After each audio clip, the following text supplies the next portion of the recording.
Morning, welcome back to Tulasi's kitchen vlog. இன்றைக்கி வந்துட்டு ஒரு டிஃப்ரெண்ட்டான ஒரு டிஷ்ஷாக பார்க்க போகிறோம். முட்டை கிரேவின்னு சொல்லலாம், இல்லை முட்டை ஃப்ரைன்னு சொல்லலாம். இது வந்துட்டு நம்ம நார்மலாக செய்கிறத விட இதில் கொஞ்சம் டிஃப்ரெண்ட்டாக செய்ய போகிறேன். அதை எப்படி செய்யலாங்கிறது பார்க்கலாம். ஃபஸ்ட்டு வந்துட்டு முட்டை வந்து நம்ம ரோஸ்ட் பண்ணுறதுக்கு நான் முட்டை வேக வச்சுட்டு அது ரெண்டாக நான் வந்து ரெண்டாக கட் பண்ணி வச்சுருக்கேன். இந்த மாதிரி நான் ரெண்டாக கட் பண்ணி வச்சுருக்கேன். அதுக்கப்புறம் எண்ணெய் வந்துட்டு ஒரு 3லேருந்து 4 டேபிள் ஸ்பூன் எண்ணெய் வந்துட்டு நான் சூட் பண்ணி வச்சுருக்கேன். எண்ணெய் ரொம்ப ஹீட் ஆகக்கூடாது. இப்போ வந்து இதுக்கு முட்டை ரோஸ்ட் பண்ணுறதுக்கு 1/4 ஸ்பூன் மஞ்சள் தூள், 1/4 ஸ்பூன் வெறும் மிளகாத்தூள், 1/4 ஸ்பூன் உப்பு, இதெல்லாம் வந்து சேர்த்து நல்லா மிக்ஸ் பண்ணி விட்டுக்கலாம். மெயினாக வந்து இந்த மசாலாலாம் வந்து தீயக்கூடாது. தீந்துச்சுன்னா வந்து அதனுடைய ஃப்ளேவரே மாறிடும். மிக்ஸ் பண்ணி விட்டுட்டு இப்போ முட்டைலாம் சேர்த்துக்கலாம். எதுக்காக நம்ம ஃபஸ்ட்டு வந்துட்டு முட்டை ரோஸ்ட் பண்ணி வச்சுக்கிறோன்னா அந்த எல்லோ கருவும் மஞ்சள் கருவும் தனியாக பிரியாமல் அது ஒன்றோட ஒன்று வந்து மசாலாலாம் இறங்கும். அதுக்காக ஃபஸ்ட்டு நம்ம வந்து முட்டை ரோஸ்ட் பண்ணி வச்சுக்கலாம். இப்போ எல்லா முட்டையும் நம்ம சேர்த்தாச்சு. ஹை ஃப்ளேமில் வைக்காமல் ஸ்லோ ஃப்ளேமில் வந்து வச்சு அந்த ரோஸ்ட் பண்ணி எடுத்துடலாம். இல்லைனா வந்து மசாலாலாம் கருகிட்டு அதோடைய டேஸ்ட்டே வந்து டோட்டலாகவே மாறிடும். ஸோ நம்ம வந்துட்டு கொஞ்சம் பொறுமையாகவே தான் இது செய்யணும். இப்போ முட்டை வந்துட்டு ஒரு சைடு வந்து நல்லா வெந்துடுச்சு, கொஞ்சம் நல்லா ட்ரையாக ரோஸ்ட் ஆகிடுச்சு. நம்ம திருப்பி போட்டுக்கலாம்.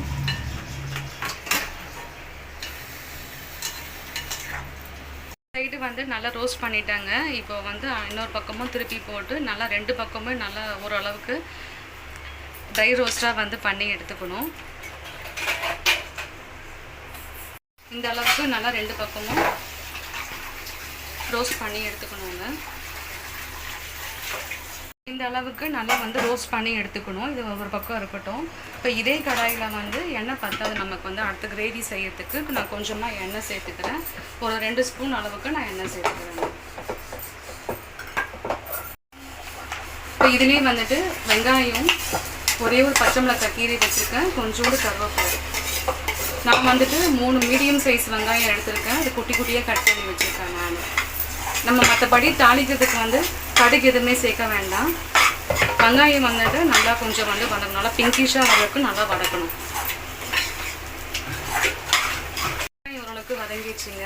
இஞ்சி பூண்டு பேஸ்ட்டு 1 ஸ்பூன் நான் சேர்த்துக்கிறேன். இஞ்சி பூண்டு பேஸ்ட்டோடைய பச்சை ஸ்மெல் போகிற வரைக்கும் நல்லா வதக்கிக்கணும். இஞ்சி பூண்டு பேஸ்ட்டு நல்லா வதங்கிடுச்சிங்க. நான் வந்து 2 மீடியம் சைஸ் தக்காளி வந்து நல்லா மைய அரைச்சிருக்கேன். தண்ணி எதுவுமே சேர்க்காம அதையும் சேர்த்துக்கலாம். தக்காளியோடைய பச்சை ஸ்மெல் போகிற வரைக்கும் நல்லா நல்லா வதக்கணும்.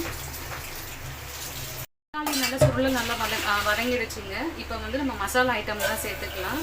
ஒரு 1/4 ஸ்பூன் மஞ்சள்தூள் சேர்த்துக்கிறேன். வந்து காஷ்மீர் மிளகாத்தூள் சேர்த்துக்கிறேன்.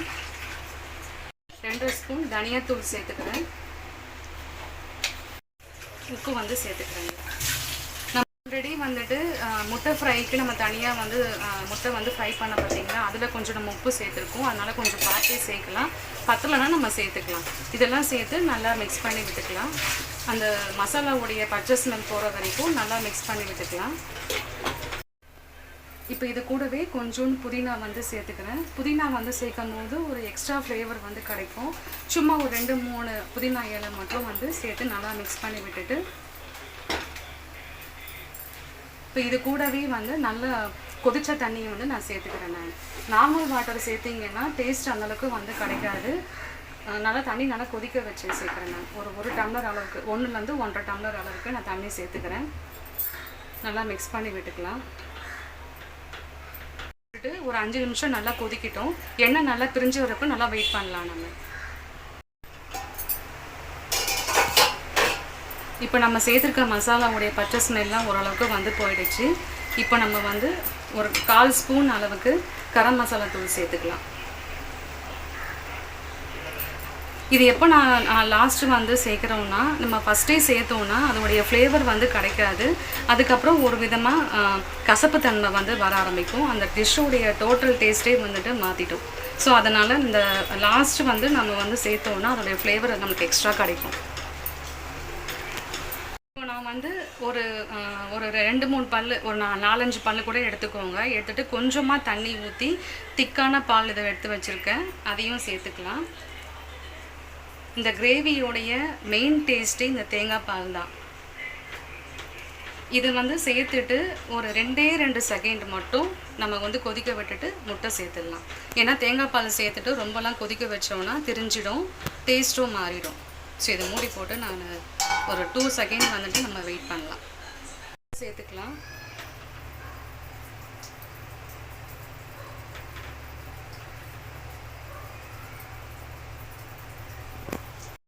எல்லா முட்டையும் சேர்த்தாச்சுங்க.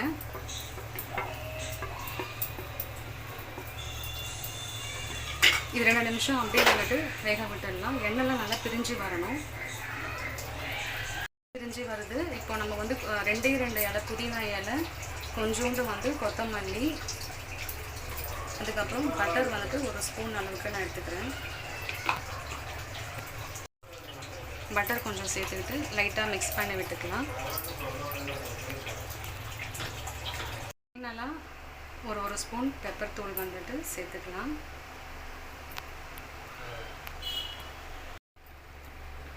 அவ்வளோதாங்க, சூப்பரான முட்டை கிரேவி ரெடி ஆகிடுச்சு.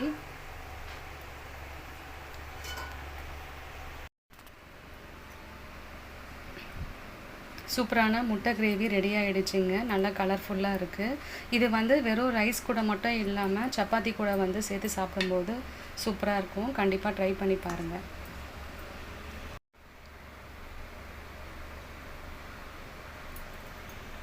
வாங்க சாப்பிட்லாம்.